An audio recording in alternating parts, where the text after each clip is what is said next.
Everyone, कैसे हैं आप सब। उम्मीद करती हूँ आप सब खैरियत से होंगे।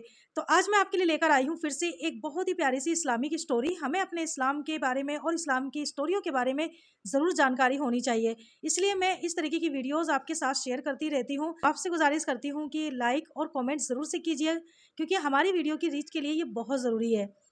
तो स्टार्ट करते हैं वीडियो। 2020 की बात है कि जब तूफान नूह की तबाही के बाद अल्लाह ताला ने सरजमीन अरब पर एक ऐसी कौम पैदा फरमाई जो दुनिया में सबसे ज्यादा ताकतवर, मजबूत और तवाना अफराद पर मुश्तमिल थी। ये लोग जिस्मानी खूबसूरती, सुर्ख और सफेद रंगत और वजाहत में अपना सानी नहीं रखते थे। माल और दौलत की फरावानी, शानदार तहजीब और तमद्दुन, शान और शौकत समेत दुनिया की हर नेमत और आसाइश उन्हें मयस्सर थी। कुरान करीम में इरशाद बारी ताला है कि उन जैसी कोई और कौम और मुल्कों में पैदा नहीं की। कौम आद के मुतालिक तफसील सिवाय कुरान करीम के किसी और मजहबी या कदीमी तारीखी कुतुब में नहीं मिलती। इसलिए इस कौम की हालत का नक्शा या कुरान करीम के जरिए बन सकता है या फिर उन असरियात के जरिए जो मुहक्किकीन इल्म आसार ने उनके बारे में हासिल की हैं। मौरखीन लिखते हैं कि आद नाम का एक शख्स हजरत नूह की चौथी नस्ल में उनके बेटे साम की औलाद में से था। चुनांचा उस शख्स की औलाद और उसकी पूरी कौम आद के नाम से मशहूर हो गई। वो अराबी थे जो बहुत लंबे और मजबूत सुतूनों पर कायम करदा आलीशान महलात में रहा करते थे। कुरान करीम ने उन्हें इरम ज़ातुल अमाद यानी सुतूनों वाले के नाम से याद किया है। इरम उनका बहुत खूबसूरत शहर था जिसके आसार 1984 में खिलाई शटर चैलेंजर की मदद से दरियाफ्त किए गए हैं। ये इलाका आजकल अमान का हिस्सा है। बहरिया अरब और बहरे अहमर के दरमियान अमान, हजरमौत, बहरीन और मगरबी यमन तक एक वसी सहरा है जिसे सहराए अल-हक़ाफ़ कहते हैं। ये दुनिया के अजीम सहराओं में से एक है जिसका रुक़बा एक मुहतात अंदाजे के मुताबिक 65 लाख मुरब्बा मीटर है। इस सहरा में सफ़ेद और बारीक रेत के हजारों फुट ऊंचे पहाड़ नुमा टेले हैं जहाँ कोई भी चीज फेंकी जाए तो मिनटों में गायब हो जाती है। किसी जमाने में ये दुनिया का सरसब्ज और शादाब इलाका था और वहाँ ये कौम आद आबाद थी। आज ये भयानक सहरा अल्लाह ताला की खुली निशानियों में से एक और अहले जमीन के लिए जाए इबरत है। कुरान करीम में इरशाद बारी ताला है कि वो इरम जो सुतूनों वाले थे जिनकी मानंद कोई कौम मुल्कों में पैदा नहीं की गई।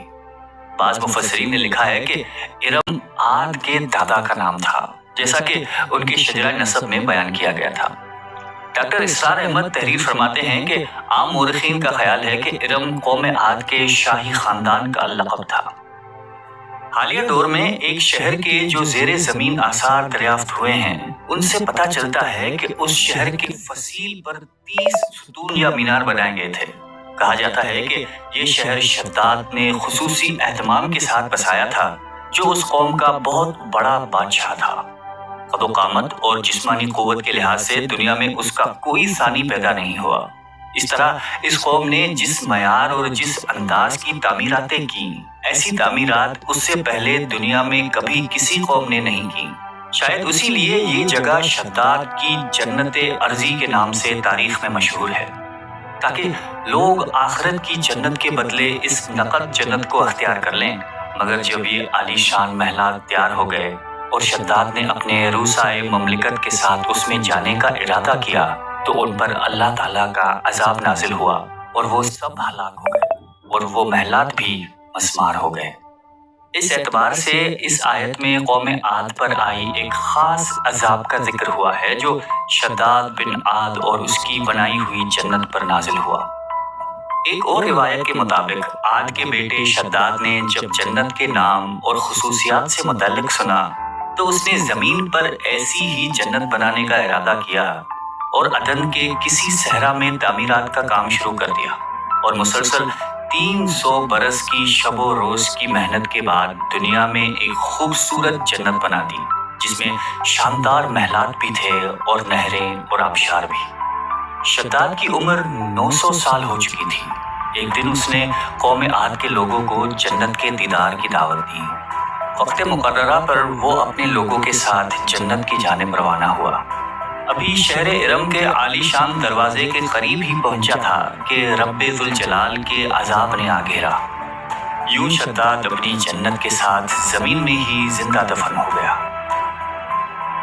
طوفان نوح کے بعد قوم عاد ہی وہ پہلی قوم تھی جو بتوں کی پجاری بنے۔ علامہ جلال الدین سیوطی اپنی تفسیر میں تحریر کرتے ہیں کہ قوم عاد نہایتی زوراور اور بہادر قوم تھی۔ وہ سب بت پرست تھے۔ مختلف کتب میں ان کے بتوں کے مختلف نام بیان کیے گئے ہیں۔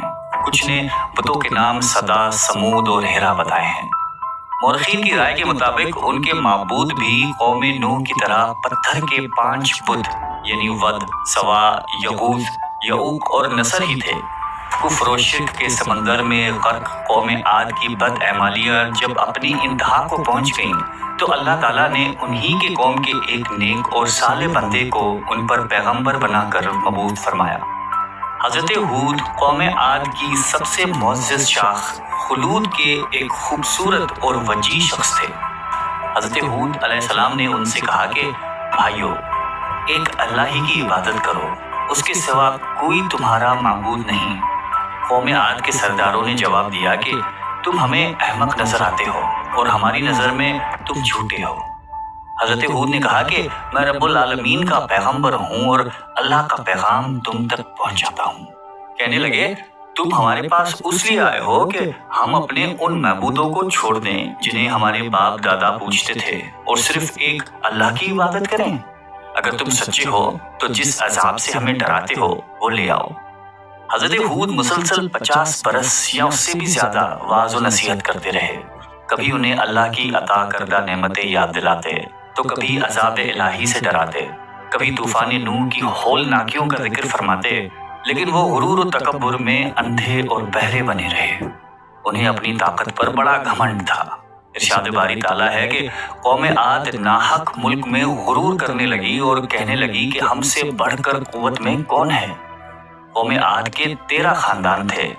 عمان سے لے کر یمن تک ایک طویل علاقے میں ان کی بستیاں تھیں۔ سرسبز و شاداب کھیت و کھلیان، پھلوں پھولوں سے لدے ہوئے باغات، میٹھے پانی کی بل کھاتی کر رکھا تھا۔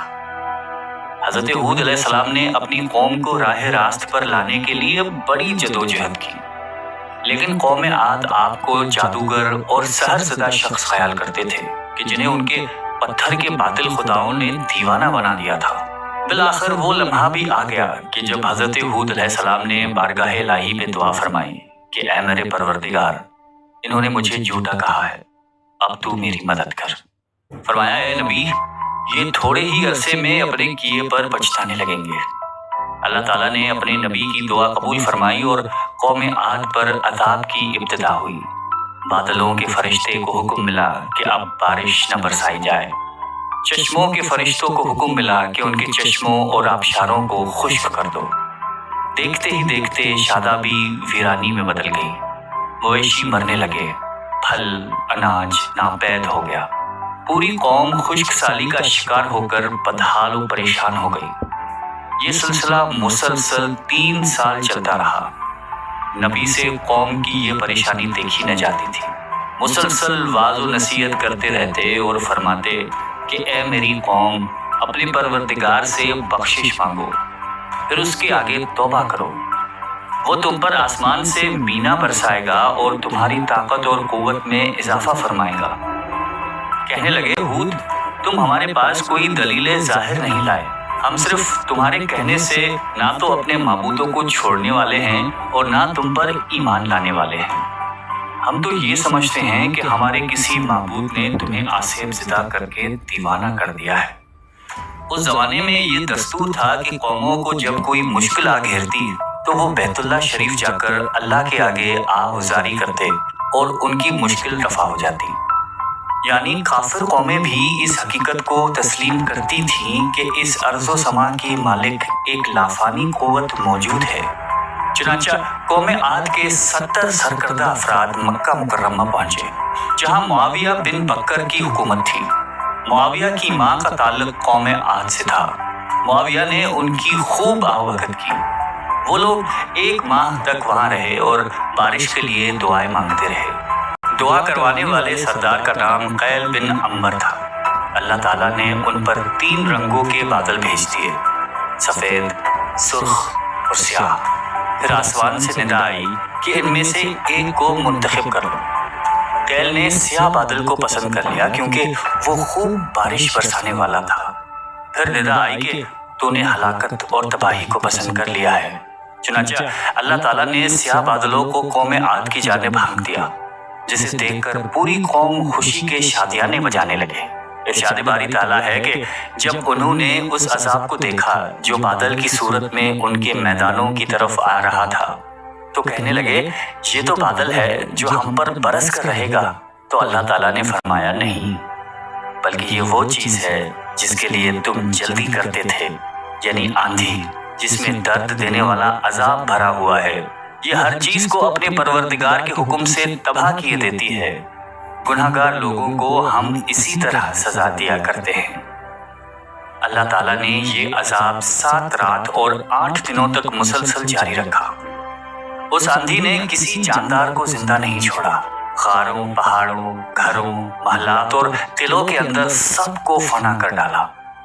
हजरत इब्ने उमर रज़ी अल्लाह ताला अन्हु से मरवी है कि आप अलैहिस्सलाम ने फरमाया कि वो आंधी जिसके जरिए कौम आद हलाक हो गई थी, अल्लाह ताला ने उनके ऊपर सिर्फ अंगूठी जितनी जगह की मिसल हवा खोली थी।